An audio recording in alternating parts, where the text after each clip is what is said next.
What's up, guys? This is Quante, and welcome back to more Let's Play Sonic 4 Episode 2, or 1, with...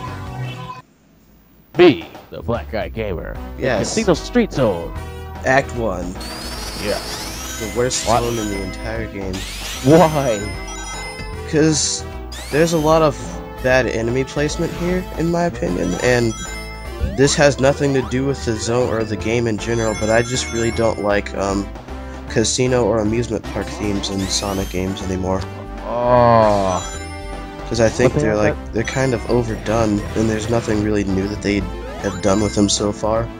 It sort of seems like Pinball. But that's the thing. That's Sonic's other gimmick where earlier on, because like Sonic is Hedgehog, so we curl into ball, so we can make him turn into Pinball. Yeah, I know, but it just seems like, oh, there's like that staple trademark, casino thing in every single Sonic game nowadays, and it's like, like most of them all seem too similar to Casino Night Zone for some reason to me. Look at that long. Like this one, this is like a carbon copy, only it's called Casino Street, and Sonic's not even on a street. He's like, he's in Casino Night Zone basically, but not really. Makes sense. I don't want to be nitpicky or anything, like, that's just me. Like, I don't really like casino themed places too much. So, with so many other retro inclinements, including, some people say, why not bring back the original Sonic design? And that's because Sonic the Hedgehog's 4 brand is a new title, it's not a remake. So if they were to make the old classic Sonic, that means they would probably go back to remaking a bunch of different crap. Well, that's the thing, like, the thing that I hated so much about when people complained about going back to Sonic's old design is the fact that this already seems like a remake in itself, because they've gone back and done so many things that they've already done before, like making zones pretty much exactly the way they were in previous games. So going back and putting, like, Sonic's old design would make it seem like they were remaking a game rather than making a new one, and there would be nothing new about the game, like, or at least not as many things that are new. Oh yeah. So. And other things that other characters, other people in the in the entire genre complained about was that why was it important for Sonic to be the only playable character? They wanted to keep it simple with this episode, first focusing only on Sonic and its two biggest characters, which is Sonic and Robotnik. So the both fans wouldn't have to play as Sonic or Tails or anything else. It is focused on Sonic and Dr. Robotnik, going back to its original roots, which a lot of people felt like they should have said, "Oh, Knuckles should have been in the game," like to me. But unfortunately, Sega has a point, and they should focus on in this first return of Sonic and Dr. Robotnik the way it was in Sonic the Hedgehog 1. Which a lot of people seem not to think about because they're too fat to understand.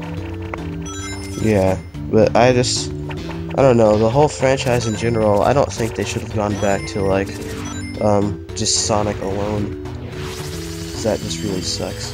Because now I can't play as Tails or anything. Because I like Tails. And then they have to throw all the gimmicks off on Sonic since he's alone. And the only time in a 3D game that has worked in a Sonic Generations, and that's because the play styles were basically, like, fit for Sonic, but it's not like Secret Rings or anything, or the Black Knight, or Unleashed, even though I think Unleashed was an okay game. I don't get why people hate it so much.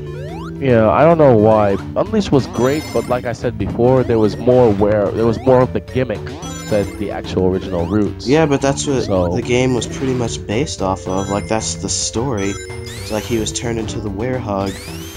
And I get that, real Sonic was still there, but it's sort of like, you don't have to complain that much.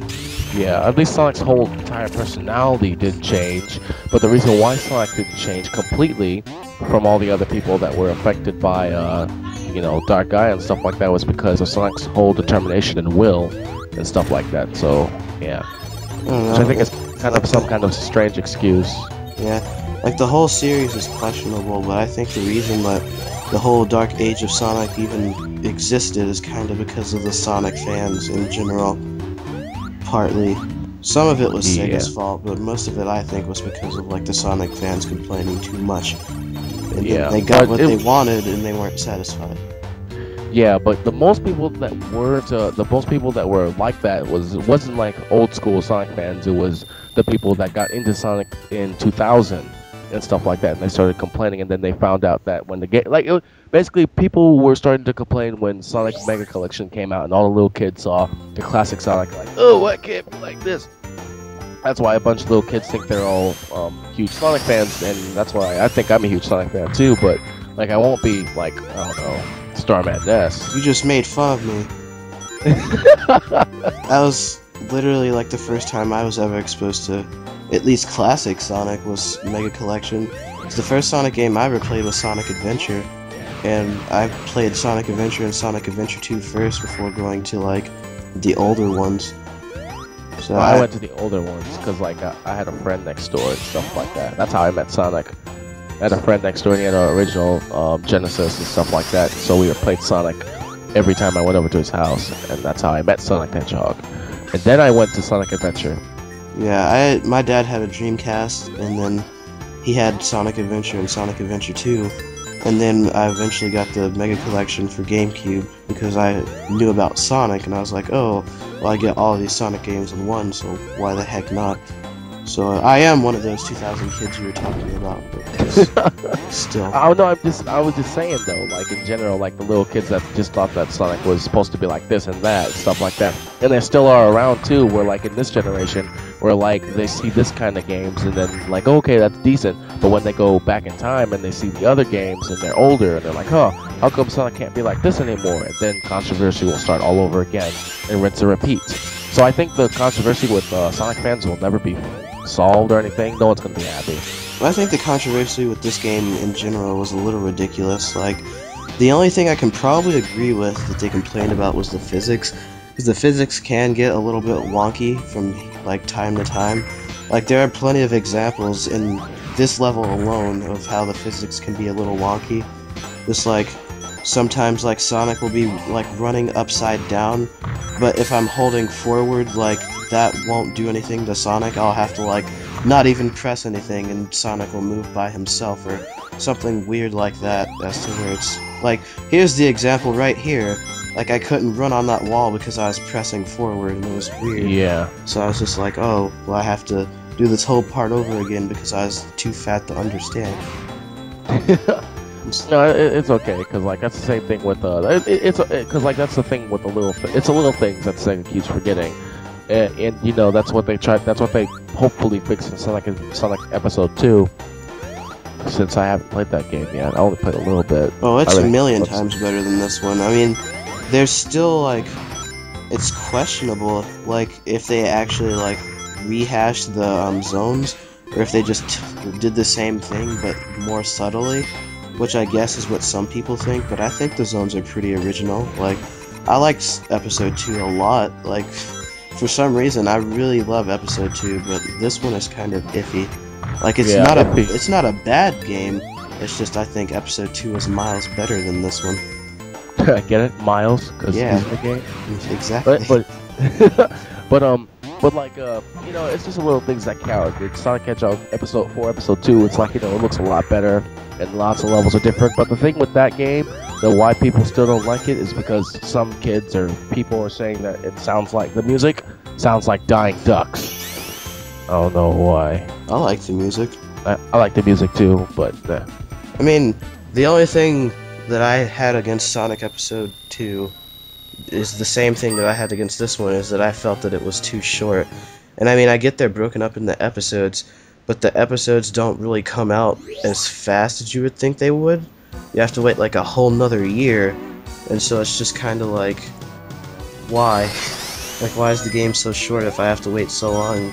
You know? But yeah, fun fact, this music that's playing right now was actually supposed to be in Sonic the Hedgehog, Sonic 3D Blast, as the actual beta boss theme, but they scrapped it, and now it's used in this game. Really? Yeah. How did you know that? I know my stuff. I know my stuff. I just know. Yeah, this was another really easy boss. It was almost as easy as the first boss. I don't know why. That's pissed! Like, you can keep on, like, bouncing in between that little thing and just destroy Eggman. Like, And now he's sad. yeah. Sad. That log is sad. At least the bosses, I guess that's the thing about episode 2 as well. Like, the bosses in this game, even if they're rehashes, they're still better because you don't have to wait for a cutscene to happen. You just jump right into it. But that's the end of this episode, and I'll see you fat logs next time on Let's Play Sonic 4 Episode 1. Yeah!